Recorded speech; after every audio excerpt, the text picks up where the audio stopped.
சங்கீதம் 55. நிகனோத்தில் வாசிக்க தாவீது பாடி ராகத்தலைவனுக்கு ஒப்புவித்த மஸ்கீல் என்னும் சங்கீதம்.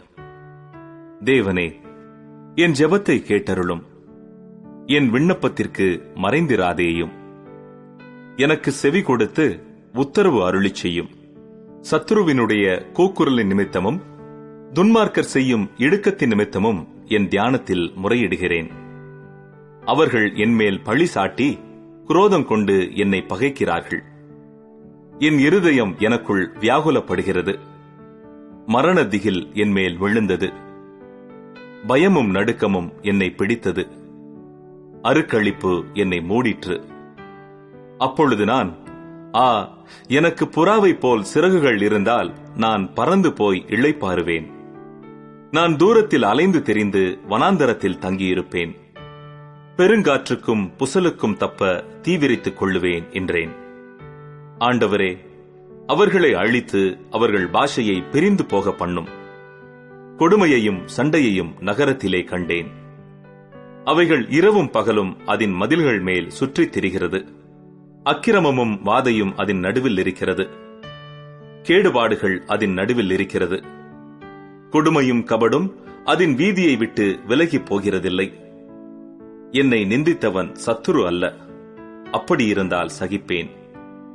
எனக்கு விரோதமாய் பெருமை பாராட்டினவன் என் பகைஞன் அல்ல, அப்படியிருந்தால் அவனுக்கு மறைந்திருப்பேன். எனக்கு சமமான மனுஷனும் என் வழிகாட்டியும் என் தோழனுமாகிய நீயே அவன். நாம் ஒருமித்து இன்பமான ஆலோசனை பண்ணி கூட்டத்தோடே தேவாலயத்துக்கு போனோம். மரணம் அவர்களை தொடர்ந்து பிடிப்பதாக. அவர்கள் உயிரோடே பாதாளத்தில் இறங்குவார்களாக. அவர்கள் வாசஸ்தலங்களிலும் அவர்கள் உள்ளத்திலும் பொல்லாங்கு இருக்கிறது. நானோ தேவனை நோக்கி கூப்பிடுவேன். கர்த்தர் என்னை ரட்சிப்பார். அந்தி சந்தி மத்தியான வேளைகளிலும் நான் தியானம் பண்ணி முறையிடுவேன். அவர் என் சத்தத்தை கேட்பார். திரளான கூட்டமாய் கூடி என்னோடு எதிர்த்தார்கள். அவரோ எனக்கு நேரிட்ட போரை நீக்கி என் ஆத்துமாவை சமாதானத்துடன் மீட்டுவிட்டார். ஆதி முதலாய் வீற்றிருக்கிற தேவன் கேட்டு அவர்களுக்கு பதிலளிப்பார். அவர்களுக்கு மாறுதல்கள் நேரிடாததினால் அவர்கள் தேவனுக்கு பயப்படாமற் போகிறார்கள். அவன் தன்னோடே சமாதானமாயிருந்தவர்களுக்கு விரோதமாய் தன் கையை நீட்டி தன் உடன்படிக்கையை மீறி நடந்தான். அவன் வாயின் சொற்கள் வெண்ணெயைப் போல மெதுவானவைகள். அவன் இருதயமோ யுத்தம். அவன் வார்த்தைகள் எண்ணெயிலும் மிருதுவானவைகள், ஆனாலும் அவைகள் உருவின பட்டயங்கள். கர்த்தர் மேல் உன் பாரத்தை வைத்துவிடு, அவர் உன்னை ஆதரிப்பார். நீதிமானை ஒருபோதும் தள்ளாட ஒட்டார். தேவனே, நீர் அவர்களை அழிவின் குழியில் இறங்க பண்ணுவீர்.